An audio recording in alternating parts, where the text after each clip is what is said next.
बिस्मिल्लाहिर्रहमानिर्रहीम। मैं हूं मोहम्मद मोहसन और आप देख रहे हैं मेरा यूट्यूब चैनल MT इंजीनियरिंग। आज का हमारा टॉपिक है व्हाट इज़ HP, यानी कि हॉर्स पावर क्या है। इलेक्ट्रिकल में हॉर्स पावर मींस घोड़े की पावर क्या है, इलेक्ट्रिकल में घोड़े का क्या काम है। बहुत इंटरेस्टिंग वीडियो है, देखते हैं जी। इसकी डिटेल में जाने से पहले जो हमारे चैनल पे न्यू है प्लीज़ चैनल को सब्सक्राइब कर लें।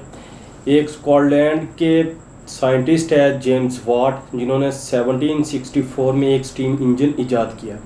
और स्टीम इंजन को ईजाद करने के बाद जो सबसे बड़ा इशू था उसके लिए वो ये था कि अब इसकी रेटिंग यानी कि पावर किस तरह से बताया जाए कि इस स्टीम इंजन की पावर क्या है।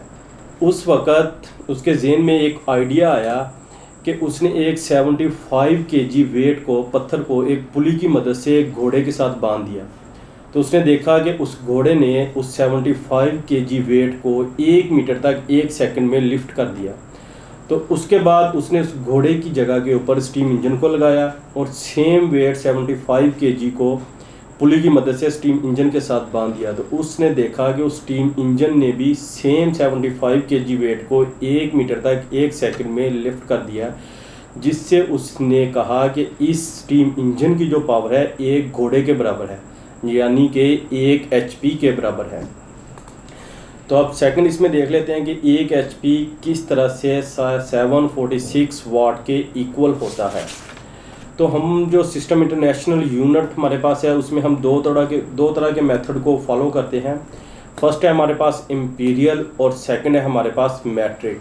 इम्पीरियल में हमारे पास टाइम का यूनिट होता है सेकंड, लेंथ का यूनिट हमारे पास होता है मीटर और मास का जो हमारे पास यूनिट होता है वो होता है पाउंड।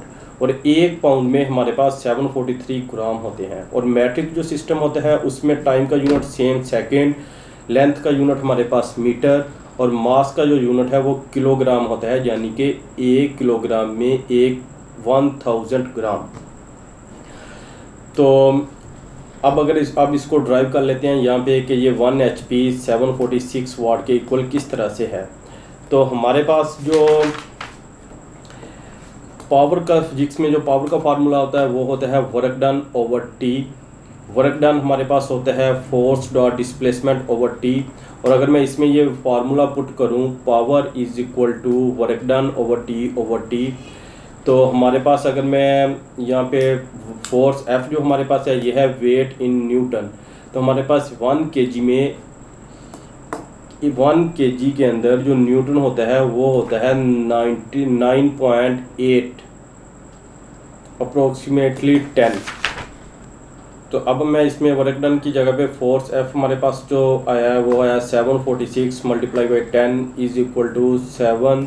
जो हमारे पास जेम्स वाट ने जो वेट लिफ्ट करवाया था वो है हमारे पास राउंड फिगर 75 kg। तो इसका जो एग्जैक्ट एक्यूरेट वैल्यू थी वो थी 74.6। तो अब मैं अगर फोर्स F न्यूटन वेट को न्यूटन में फाइंड करूं तो हमारे पास है 74.6 मल्टीप्लाई 10 746। तो अब फोर्स F हम यहाँ पे इसकी वैल्यू पुट कर देते हैं 746 मल्टीप्लाई डिस्प्लेसमेंट हमारे पास है 1 मीटर, टाइम हमारे पास है 1 सेकंड ओवर 1 सेकंड। तो ये हमारे पास आता है 746 वाट। यहाँ पे कुछ लोगों को कन्फ्यूज़न होती है कि ये वाट किस तरह से है, तो मैं इसको यहाँ पे ड्राइव कर देता हूँ। वाट्स हमारे पास है watts is equal to kg/m²/(-3) और ये इसको फार्मूला से ड्राइव कर लेते हैं। Power is equal to work done over T, work done is equal to force dot displacement over T. तो इसकी वर्क डन की जगह पे मैं ये फार्मूला इसका पुट कर देता हूँ। Power is equal to force dot displacement over T. F हमारे पास है F is equal to MA। तो ये P is equal to M.A dot displacement का यूनिट हमारे पास मीटर है ओवर टी, टाइम का हमारे पास यूनिट है सेकंड ओवर सेकंड। तो ये हमारे पास आता है kg/m²/(-3) जो कि वाट्स में है, इसलिए हम इसको वाट्स में लिखते हैं। 1 HP की जो हमारे पास वैल्यू है वह 746 वाट। तो हम यहाँ से इसकी एम्पियर यानी कि करंट भी फाइंड कर सकते हैं। हमारे पास जो DC के केस में पावर का फार्मूला होता है वो होता है P is equal to VI।